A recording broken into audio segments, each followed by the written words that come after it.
Monday.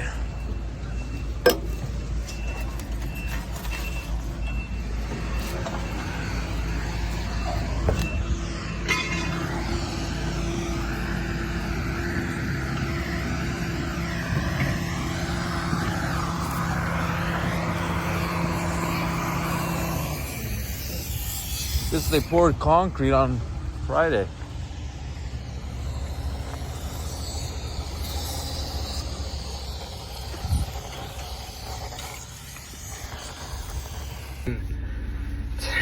This is a good test because I did not lose more than 4 psi in 1 minute for a combination vehicle. For my next test, it will be the low air warning test. I am going to pump my brake pedal until my low air warning light and buzzer come on. My low air warning light and buzzer will come on between 55 and 75 psi. I will now begin my test.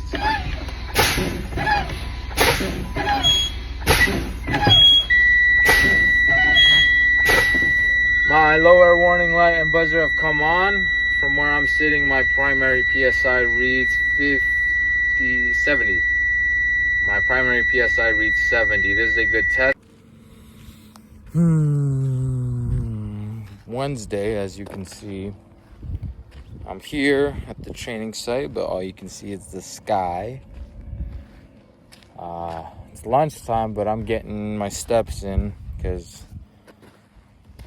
I was on the Freightliner all day yesterday. Did my script, brushed up on it today.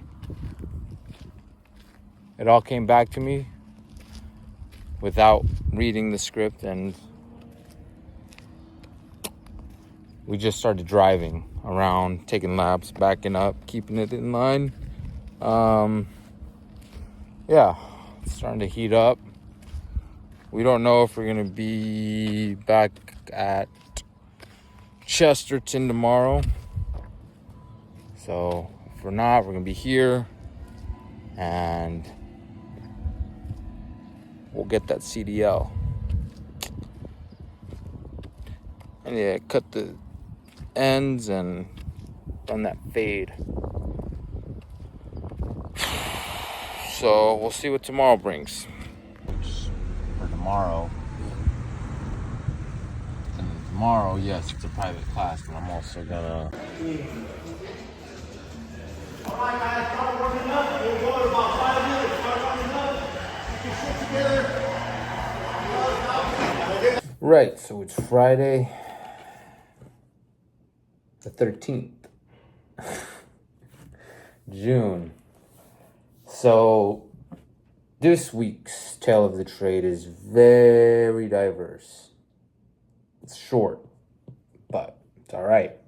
So Monday, go to Chesterton, right? I'm on the loader. Tuesday, I wake up ready to go to work, and I get a text from foreman saying he's got no work for me today, Tuesday, because they don't have space for the sewer line yet. So that was that. And then Tuesday night, let me backtrack. So he said no work, but I was up. I go to the hall, and I get escorted to the training site. I get on the Freightliner, and I go over my script from where we left off on our CDL license, right? We got our permit. Tuesday night, he texts me, no work for Wednesday. He'll let me know for Thursday. So, go to the site again. You guys saw that, right? Talked a little bit. I forgot what I said, right? That was 2 days ago. Thursday comes along. I wake up.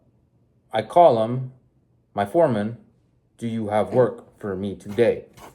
He said he'll call me back in 5 minutes. He called me back in 5 minutes, said the office isn't picking up, and there's no work, and he's pretty sure that they're going to cut me a check for this Monday. So basically, I'm laid off. Cool. Go to the site. We still stay busy over here. We still train every day, right? And that I'm gonna take a side note. If you're rich, you should train every day. If you're poor, you should train every day. If you got a job that's high demanding and physically strenuous, you should train every day, right? To a degree, right? You should still move your muscles in a certain sense, calibrated towards you. If you got no job, you should train.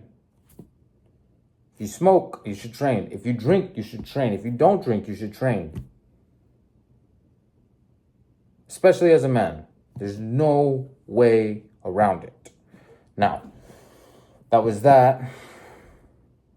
I was going to go on the Freightliner today. However, we're going to backtrack. Because it's June and we're on our fighter's journey, the plan we had was to take a private lesson with our coach, our boxing coach, and put our feeler out if he thinks we're ready to fight. So I did that Tuesday. I initiated that last week. Tuesday, I reminded him, could we shoot for Friday? Cool.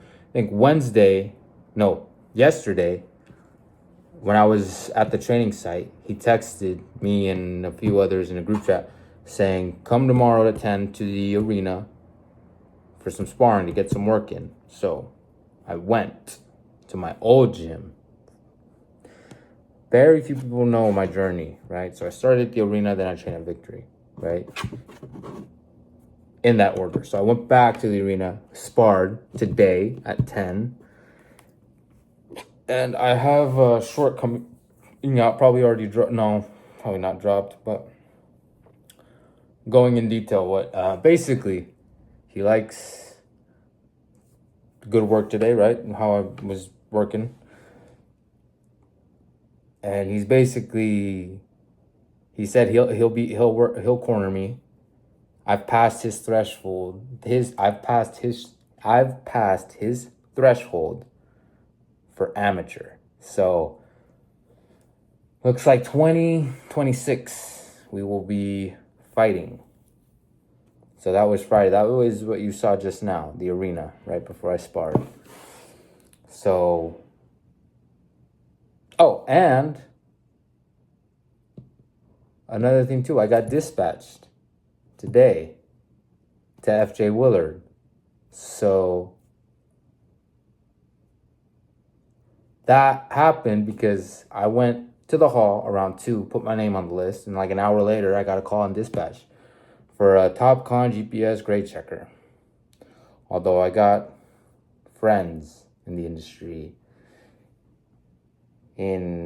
spread out throughout various contractors, so I kind of have an idea of what I'm getting myself into. Hopefully I'll last, but we are now going to report to FJ Willard on Monday. So stay tuned for next week's Tale of the Trade, right? So yeah, no sight today, no work today. Just a milestone in our fighter's journey. And a dispatch. As God is my witness. So, see, I don't need a fitness coach to make me fit. The information is out there. You probably don't need a fitness coach. You simply just need to figure out of all the information that's free out there, what you need to do, what you need to eat, right? And commit and stay consistent. But if you need someone to hold you accountable, I'm here. Me, I'm different. I don't know. I took that information that I was talking about right now, basic, and I figured it out, calibrated to my own. I've self-taught myself how to be physically fit. I weigh 160. I could cut down to 150 or 145. We'll see when we get closer to our fight date. I do, however, need a coach. I was willing to do a private lesson with him so he could help further my skill set in boxing. Everyone needs coaches to a degree, right? I don't need a fitness coach. I definitely need a boxing coach, a fight coach, especially someone to work my corner if I want to fight.